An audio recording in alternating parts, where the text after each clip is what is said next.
We all dream, and in dreams we enter a fantasy world.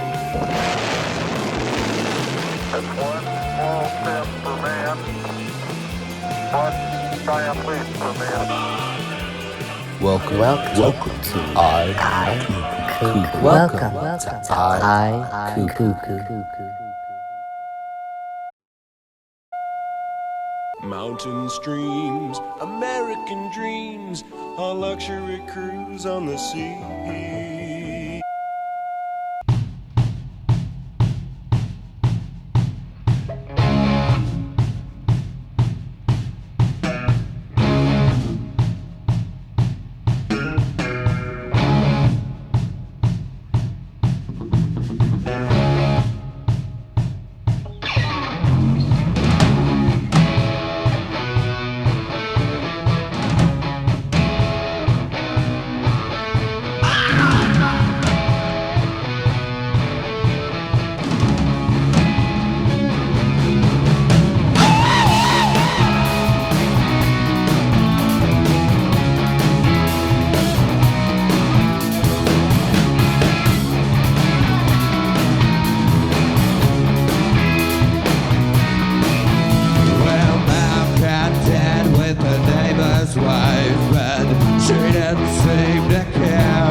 It follows me everywhere.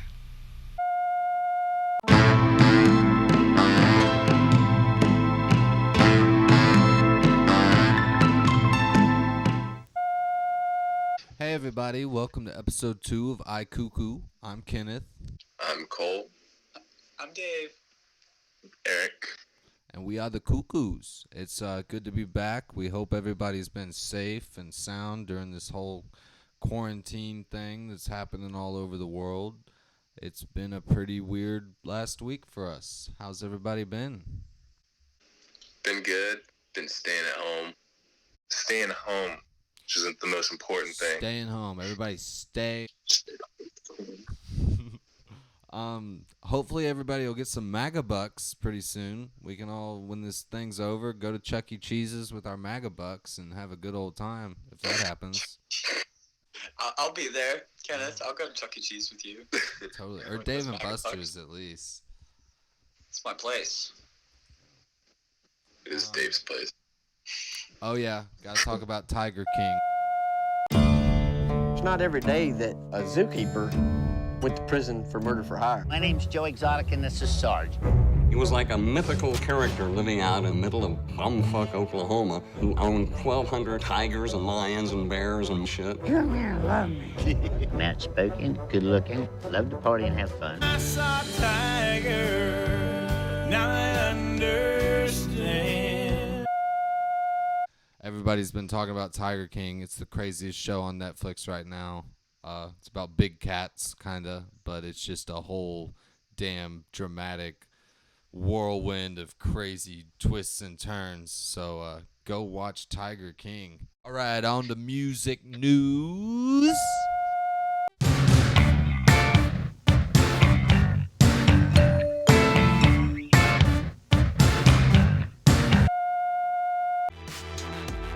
What's up, everyone? I'm Drager, and I'm from Brooklyn, New York. Thank you for tuning in during these strange pandemic zombie apocalyptic times. Anyways, you're about to watch my new music video for the song New Life. Again, I'm Drager. Thank you, take care of yourself, be safe, love you. You're watching iCuckoo. Bye.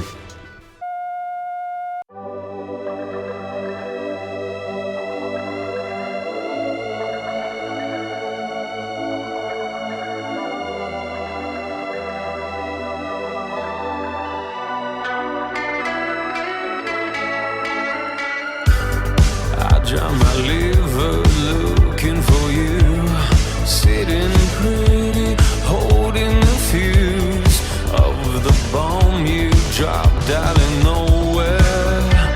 The things you didn't share, and I was hoping it was a lie, that maybe you changed your mind, but it was hopeless when you said this.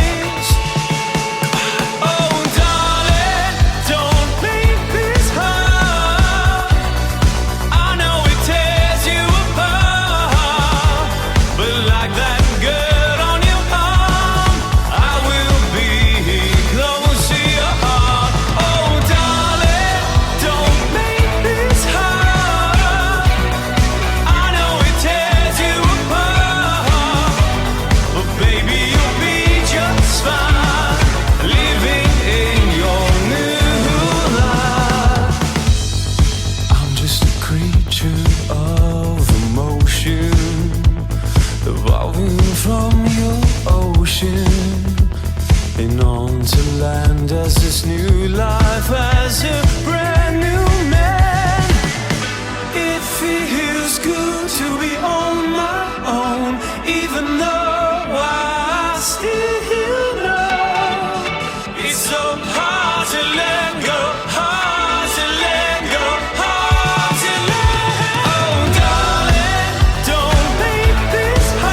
Yeah, that was the new single, New Life, by Drager that just came out. He's a guy we met over the internet webs, and we're digging on his stuff. I liked it. It's a good song.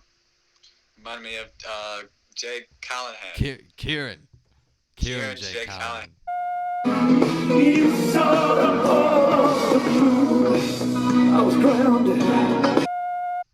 But I'd say Kieran is a little more out there and comedic, and Drager's a little more serious, but total kind of 80s David Bowie vibes. It's interesting you bring up David Bowie because some would say that there's like some David Bowie influence on this new record by the Cuckoos, of which we all recorded on. Oh, it's called I Hate Love, and we actually all four of us recorded on it. Like all everything. Yeah, totally. Definitely some David Bowie influences. Yeah, I'm not trying to it's not like it wasn't too big of a leap, it wasn't like a shameless plug, it's no, totally, not at all. It's not like we're trying to get people to buy our records because we kind of need some help right now, but please buy our records because we kind of need some help right now. Music reviews of the week.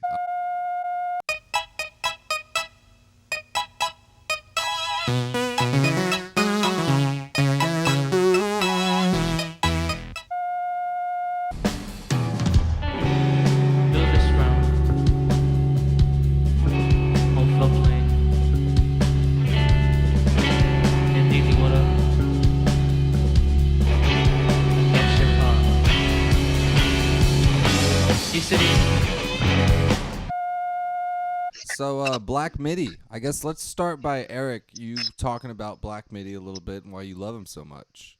And then we'll talk about the actual song itself. Well, just I've known of Black Midi basically since that debut album came out last year, and I never really heard him until like a month or 2 months ago, watching them play it. The music, rock music in 2020, is not doing super well, but their music in that live video felt so new, and the musicians are super good and super talented, and the drummer is absolutely insane, and I guess their music is just extremely fresh. It feels fresh, so it's exciting. Cool. What do you think about this song in particular? Speedway. With the song, I definitely like it. One thing that's interesting about it, for anyone who might not know any other songs by them, is that it's not sung by their main lead vocalist, it's sung by the bassist. Listening to Where You Are in the first 10 seconds of the song, and then just jumping into a minute and a half into the song, the rhythmical landscape is just blown up, and everything's so subtle too, but you can hear it in there. It's not there's no it's not a very obvious drum beat. It's more of just a pulse that the music is riding off of, and the pulse is constantly changing textures. That's cool. And then there's tons of other stuff obviously besides the drums that are cool in the song. If you're playing a keyboard, the song is kind of based off of a F major kind of triad, but then the bass is playing a G. And so whenever the bass is playing, you get that G sound. And then on the first verse, when the bass drops out, it's just the guitars and it sounds like F major again. Some cool stuff, melodically that's happening there. It's just an interesting song. All right, who wants to go next? I actually didn't really enjoy it at first, but as the song progressed, it provided more meaning to it, because I thought the verses were static, but then when it bridged into the next part, it just made sense for the other part to be elongated and then the first part to be static. And I was like, oh, okay, there's purpose in this now. It was a good song. It won me over in the end. I will say Black Midi is my favorite band right now. So I've been going through a big phase. This is one of my favorite songs off the record. It's really groovy, and the drummer, like Eric was saying, the drummer is tight. They're young dudes, and he's killing it with pocket and vibe, and it's not even a straight back beat, but he still has, finds those like inner grooves of like that feels good, Great song. I would like, if we were rating it out of stars, I would give it a 9 out of 10. So as well as the whole thing, shebang. Y'all ready for me to shit all over this song? I'll start with my positives first. I obviously y'all love this band because the drummer, like Eric talked about for a long time, and you were saying this drummer's insane. He's incredible, and definitely like the thing that would make me just on an average listen, if I heard this band, I'd be like the drummer would hook me in and make me kind of listen a little deeper. But overall, it's one of those things where they sound, I don't know how young they are. You keep saying they're real young, but they sound very tight, very professional, and like legit. But in terms of the song itself, I feel like a lot of the music I listen to that I like is very repetitive, like Prince or Daft Punk, stuff like that, where I really like when there's a very simple song or like a very simple concept to a song that just has very like subtle changes throughout that gives it variation and kind of causes the song to build. And I feel like from what y'all were saying in y'all's review, like this song very much does that, and it does kind of build to a climax. But this song was almost a little too repetitive for me. Like I felt like I was listening to just the drums the whole time. There was some cool kind of like Aphex Twinny effects that would come in here and there, but like I guess the thing that like made me kind of not impressed was Eric, you kind of hyping it up and saying like this band is so fresh and for rock and roll, and it's like I like the conceptual stuff, and I think they are tight and interesting, but in terms of the sound, like there's nothing really that new or different here. Like the guitars kind of sound like television. The overall vibe is kind of like dark Talking Heads when they would get into some of their weird shit. But it's definitely cool, but it's not something like Death Grips or something like that that's just like, whoa, these guys are really weird and out there. And maybe it's because this is the only other song I've heard other than that one real weird one you played me. But they just don't seem that experimental and that out there to me. So maybe I need to listen to the rest of the record and shut up. But yeah, I thought it was good. If I was going at a 10, I'd say a solid 7 for sure. Like, it's not something that I'd put on and be like, these guys suck. They sound bad. But it was good. I dug it. Just a little repetitive. So you're not... Yeah. Have you heard of the band Autolux? Mm-mm. They reminded me of Autolux, like especially the vocals and like overall bridging. Yeah, no, I thought it was good, but not great. Bye, Ma. Bye, Dad. Introducing the Casio Home Entertainment Center. It's a stereo radio, it's a cassette player recorder, with a 3-channel keyboard. It's a house rocker.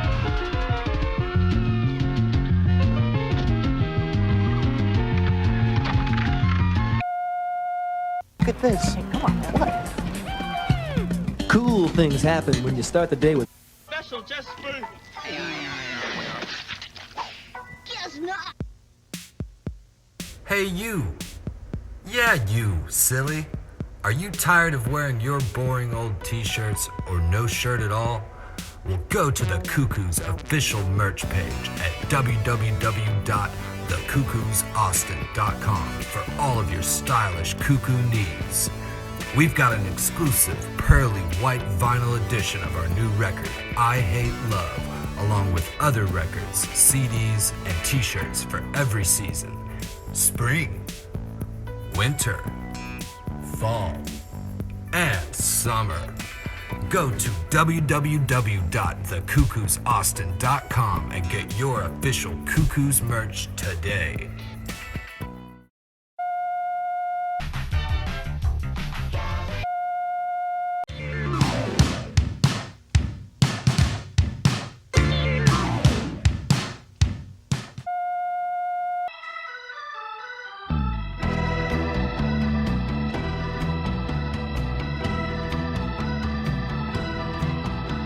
Strange days have found Yeah, so for our album review of the week, we're doing Strange Days by The Doors. 1967. This album and this band's a huge influence on us, so we figured we would talk about it. Seems fitting in these strange days that we're living in. So what do you guys think of Strange Days? I think When the Music's Over is the best Doors song.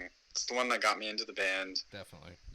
It's one of the darkest, and like, gosh, that song just creeps me out still. And, you know, songs like Unhappy Girl, I mean, that bob neck slide is so tasty. Boo! Yeah, there's not a bad song on it. Doodle-doo, boo! That's the best shit So good. ever. What more can I say about Strange Days? It's one of the coolest Doors album covers. I mean, it almost looks like a scene in Jackass, you know, where they're all running through the streets in their diapers. Yeah. That's what it reminds me of. Yeah. This record, I didn't know so well. I actually don't really know much of the Doors catalog super well, to be honest. I knew most of the tracks off this album, so I just didn't realize they were all on an album together. I like the Horse Latitudes track, the short one, the really weird, like really avant-garde, all of weird screaming and like pianos and stuff with crazy Jim Morrison spoken word, of course, over it.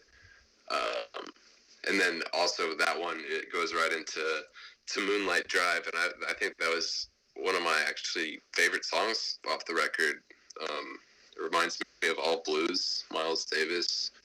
So I just had some sort of like kind of, it sounds like Miles Davis. I totally dig that.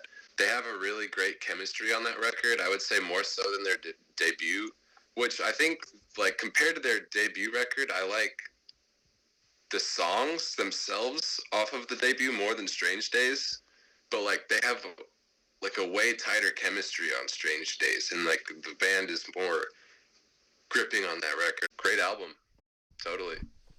Yeah, I'd say this is probably my favorite Doors record for sure. And I'd really agree with you on the, like, how the debut, there's stronger songs, but their chemistry and the sound that they captured on this record is like the peak Doors. And it's kind of there on Waiting for the Sun too, the next one, but there's something about that 1967 creepy psychedelic carnival nightmare fever dream thing that they captured, whereas the first record was quite a bit more like blues rock, classic rock. And yeah, my favorite songs are Unhappy Girl and My Eyes Have Seen You, and of course When the Music's Over. It's like the most epic song ever. I've never been a big Jim Morrison shaman kind of poetry person. I've always really appreciated the Doors as a musical unit, and I think they're a great rock band, and I think he writes great lyrics. But I am totally into the over-the-top,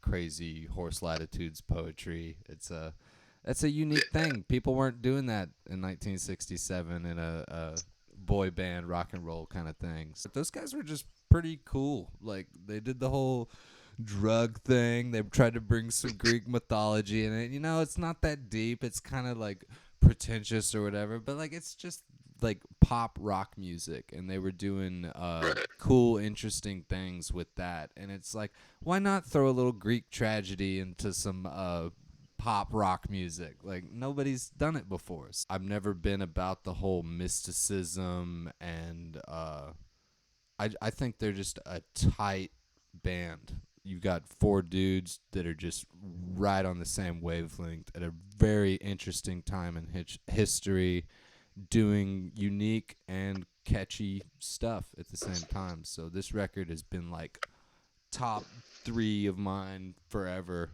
I love Strange Days. What about you, Eric? With Strange Days, I would say that it's definitely my favorite Doors album. It's also probably one of my favorite just like rock albums just like ever in general. I disagree with you guys. I think the songs on Strange Days and the chemistry are better personally. Nice. Yeah, it's easy to forget songs like Love Me Two Times or like Molly mentioned Moonlight Drive, which are kind of more of the popular ones. And it's kind of like, oh, yeah, that's a Doors song for sure. But like those are good fucking songs. And like Robbie Krieger, he wrote some great lyrics. And like Love Me Two Times is one of the best songs ever in my book. So I agree. Maybe we were neglecting the songs on Strange Days a little. Don't get us wrong. I mean,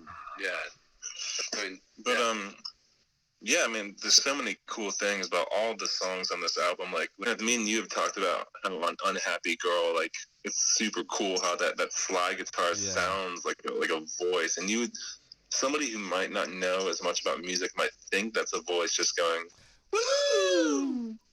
You can take, like, I Can't See Your Face in My Mind. You can take that song and then compare it to Moonlight Drive, and you have the full spectrum of, like, rock music from the super laid-back I Can't See Your Face in My Mind all the way to, like, the last chorus of Moonlight Drive when the energy's, like Jim Morrison's, like, screaming and, you know. I should also mention that, like, this record, I wouldn't know how to play keyboards without this, like, high school, that's how I learned how to play piano, is just like listening to this record and pressing buttons on the keyboard and going, that sounds pretty good. So I owe everything to Ray Manzarek. Like he's my, like, I love Jim Morrison obviously, but Ray Manzarek is my biggest influence ever. So yeah, Strange Days is a great fucking record.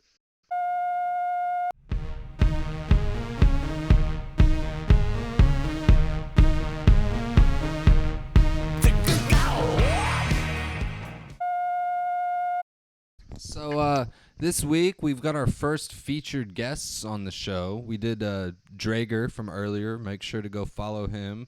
If you didn't see his and you're just tuning in now, rewind it and go watch Drager's new song, New Life. It's really cool. He's a cool dude making music in New York. And yeah, our next featured artist is Jackie Venson. Hey y'all, I'm Jackie Venson. I'm from Austin, Texas, and I sing and I play the guitar and I write songs. Thanks for tuning in to iCuckoo. I'm so happy to be on iCuckoo. And you know what? Rock on.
Please take all of your dreams.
children of the corn.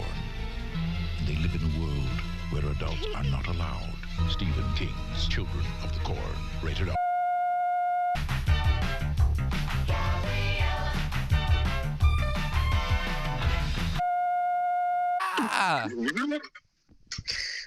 Now, let's talk about movies.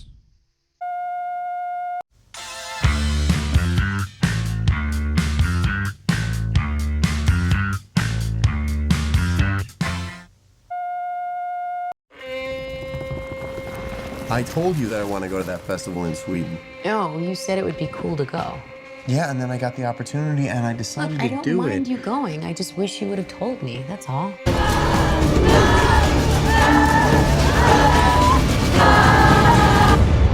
I was most excited for you to come.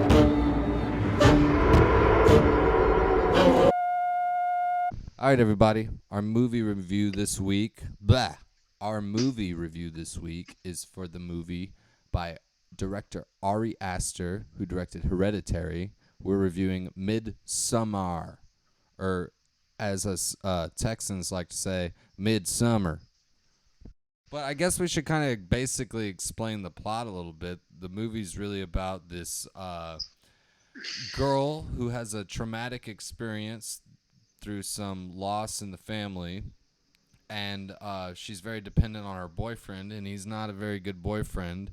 He's kind of trying to skip away and go to Sweden with all of his buddies without telling her, and she kind of finds out about it, ends up coming on the trip, and they go to Sweden to this interesting, very cultish community, all in the sunshine. There's rarely any nighttime, and weird stuff starts happening. What did you guys think? I really liked it. I put it up with one of my top 10 favorite movies seen. It impressed me a lot more than The Witch. If you've seen The Witch, it's a lot of the similar kind of surrealistic, ritualistic vibes. Yeah, but it was a big improvement on it. I love the scenery in Midsommar because Sweden's such a beautiful place, and I seriously enjoyed this movie. What about you, Molly? Definitely one of my favorite horror movies.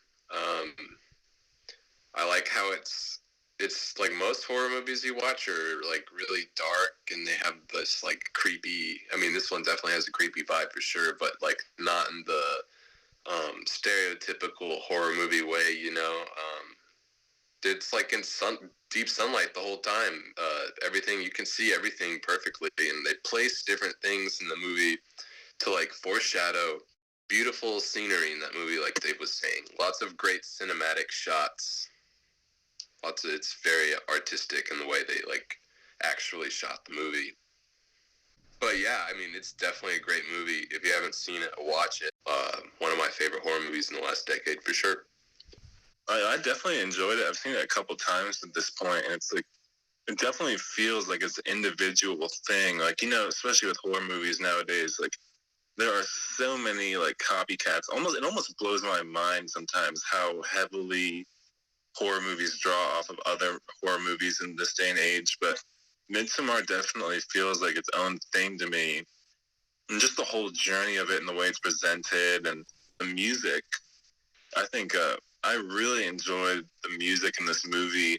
Dave was talking about, and Cole were talking about the beautiful scenery and the beautiful hills and the green rolling pastures and the blue skies, and it's so beautiful. And then the music is this drone type ambient music that is also very beautiful, and it ties so heavily to the way the scenery looks. But then just knowing that something bad is going to happen, it definitely creates a weird vibe in you. Interesting trip to be on. Well, I feel like you guys kind of covered it for the most part. I really agree with y'all without being too repetitious. I think it is one of the best horror movies I've seen in a long time. Definitely reminiscent of The Witch, and I'd put Hereditary up there as well. Ari Aster's other movie. He's really good, but yeah, let's get into spoilers. But something you were talking about earlier, Eric, is how it slowly, by the end of the movie, it's like, what the shit? Like, how did we get here, you know? And I think it does a really good, subtle job of kind of taking the characters away one by one to where at the end you realize, like, oh, these people are on psychedelics in the middle of Sweden all by themselves with this strange cult of people. And, like, before then, it's all sunshine and rainbows and everybody's having a good time and stuff like that. Maybe something weird happens here or there, but, like, it all kind of comes to a close very subtly, and it's pretty interesting.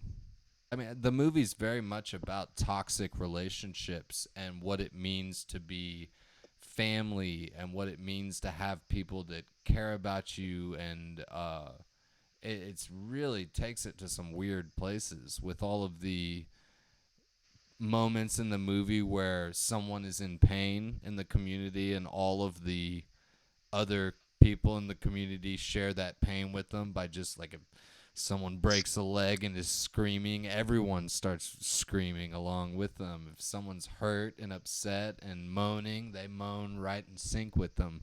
If somebody's getting down and a little frisky and having some pleasurable moaning, they do that also in sync. And it's kind of like showing the contrast of this very strange community that outsiders might look at and be like, that's awful, that's weird, that's crazy.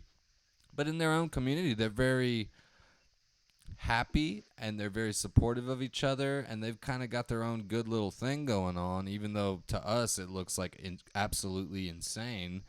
And it shows that to contrast with what we would view as a traditional relationship: boyfriend, girlfriend, friends, everyday kind of normal lifestyle. And it shows you how toxic that is between the relationship of Danny and her boyfriend, and how kind of neglectful and manipulative he is. So it's really interesting, and it's kind of talking about perspectives, but I don't know. I feel like this movie has a ton of layers, and I definitely don't get all of it at all. So, like, at the within like the first 20 minutes of the movie, I think at the girl's apartment, there's a huge painting of a bear, and it is absolutely huge, if I remember correctly. And I mean, unless you're like really observant, I mean, I feel like it's probably going to go over most people's heads until they watch it the second time around and they connect the dots to the ending and how the boyfriend died, and then they watch it again, you know, and they're like, oh, there's a huge painting of a bear.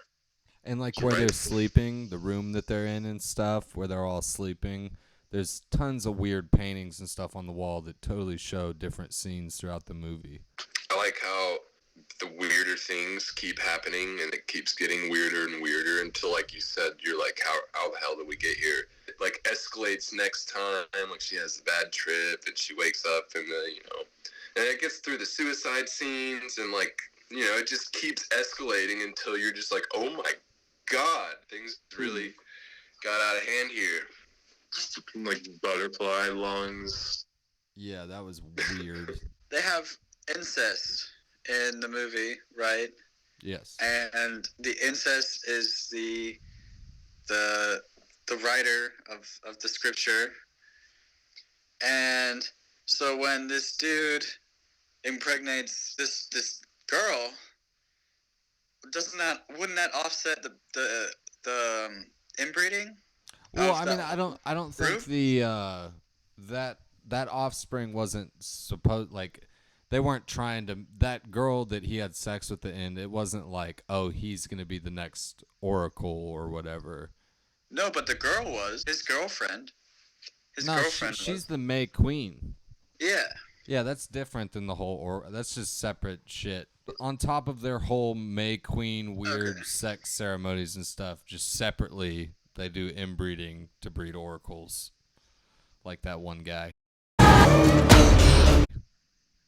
Nice. But yeah, it's a strange movie. I think it definitely is the kind you have to watch more than once, and there's definitely stuff you'll pick up on it. So we highly recommend Midsommar. It's awesome.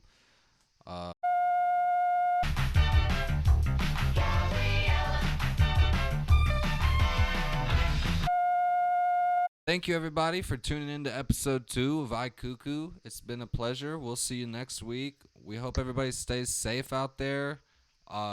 this virus stuff is very real. It's weird. I hope I know we'll make it through it, and in a few months we'll be looking back on this and watching these videos and being like, wow, it was like the end of the world. But yeah, everyone stay cautious and safe and considerate. The world needs love more than ever right now. Help your fellow people out there. We'll be back again next week at 6 p.m. same time, live streaming on YouTube, Instagram, Facebook, all the internet webs. If you want to help out the show, you can donate to our Venmo below. It'll also be in the description of the video. We got a bunch of cool merch and t-shirts and records and all that good stuff. Thank you to Jackie Venson and Drager for being a part of the show. Next week, we're going to have Scott Collins and Yate. They've got a new music video coming out, so it'll be an exciting time. Y'all be safe. Love you. Let's survive these strange days. Peace. Everybody say bye. Adios. Bye.